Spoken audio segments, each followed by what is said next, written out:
We often talk about the most popular or well-known games, their content, news about them, and so on, but we rarely talk about what these games are fundamentally built off of, the engines behind them.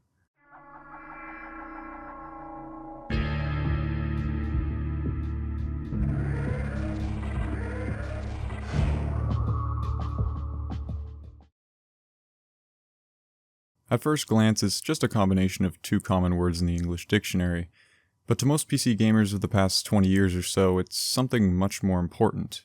So I thought we would take a quick retrospective look back at Valve's own GoldSrc engine, its origins and popularity, and why it's so important for the gaming community and industry as a whole. In the year 1996, a producer and designer would both leave positions at Microsoft to instead chase their aspirations of creating games, inspired by the actions of another Microsoft developer who had left their position to work on Quake at id Software.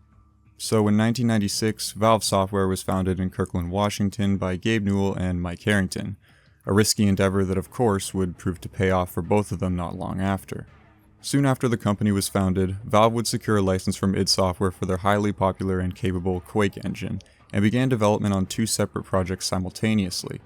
One project, Quiver, a horror action game, and the other, Prospero, a story-based exploration game. There isn't very much known about these projects, both likely due to Valve's status as a newer studio and their semi-secretive development nature, but the concept art and early development screenshots easily show us how both these projects would converge into a much larger game down the road. The working title of Quiver came from Stephen King's novella The Mist, as it was the primary inspiration for the game at the time. Prospero was effectively scrapped, and most of what was developed under the name Quiver would later be brought under a different project, and subsequently renamed to the title we all know very well now, Half-Life. While conceptualization and writing went on for Half-Life, development of the newly licensed engine from id Software would continue. While using the Quake engine as a base, Valve would work their own modifications into it. Newell stated himself that while most of Quake's fundamentals were used as a base with smaller parts taken from Quake World and Quake 2, Valve would effectively write most of the code from scratch to create their own engine for the current project at the time, developing their own AI system as well as working more robust skeletal animation into the engine, allowing for more realistic body and facial movement. Furthermore, Valve would also add RGB-based lighting instead of the more monotone 8-bit lighting from Quake. This feature of 16-bit colored lighting allowed for more depth and realism in the color palette at the time. All of these seem like trivial features by today's standards, but were relatively rare for average game development in the 90s. While Quake's atmosphere took on a sci-fi space theme quite far from the real world, Half-Life's theme was supposed to be much different. Back in the early days of 3D game development, game engines were developed primarily with similar projects in mind, so although they could be versatile, the feeling and atmosphere would essentially stay consistent. But since Valve had a different environment and vision for their project, their new engine's presentation is a unique style. A cross between the fictional, sci-fi, space nature of Quake with elements from the real world, notably making the environments realistically uncanny. Along with id Software's engine, Valve would also acquire a level designer for the original Quake called Worldcraft, which they would later make their own modifications to and eventually release under the name Valve Hammer Editor. Although much of this currently untitled engine was written by Valve in-house, it still shared many similarities with the idTech engine it was based off of, such as textures being stored in WAD files, as well as raw maps being stored in .bsp file format. Ken Birdwell, a software developer at Valve, made a quote relating to this, stating, "It is fundamentally just a heavily modified Quake 1 engine. There are about 50 lines of code from the Quake 2 engine, mostly bug fixes to hard problems that Carmack found and fixed before he ran into them. But the area of real difference between the two engines are the game logic, Valve's engine being written in C++ and id Software's being written and interpreted as Quake C, a language originally written by John Carmack specifically for Quake, based on regular C coding language." By 1998, Valve had wrapped up development of Half-Life in anticipation of its later release that year, and oddly enough, the engine they had spent the last 2 years working on still technically didn't even have a name yet. It was simply referred to as the Half-Life engine by developers in-house.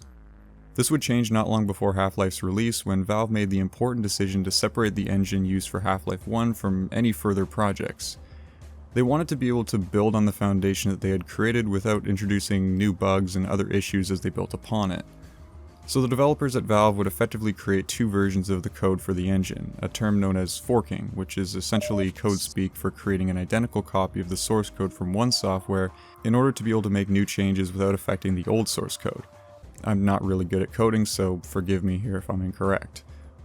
These two forks of the engine would be named GoldSrc, which was the current version of the Half-Life engine, and Source, the alternative fork for further development, which would later actually become the successor to GoldSrc, the Source engine. We of course all know the story of Half-Life's release and subsequent popularity. The game would make its debut in late 1998, receiving critical acclaim and winning over 50 Game of the Year awards, attracting a massive fanbase that is still thriving to this day, and by 2008 selling over 9 million copies worldwide.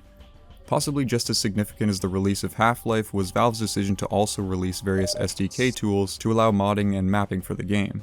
Their new Valve Hammer editor was available for fans to make their own maps, and while not entirely open source, the other tools provided allowed people to create their own Half-Life mods, only furthering the game and company's popularity. So much so that there are actually still projects being developed and updated using GoldSrc as a base to this day. The engine was robust, simple, and versatile, and that's why fans loved it.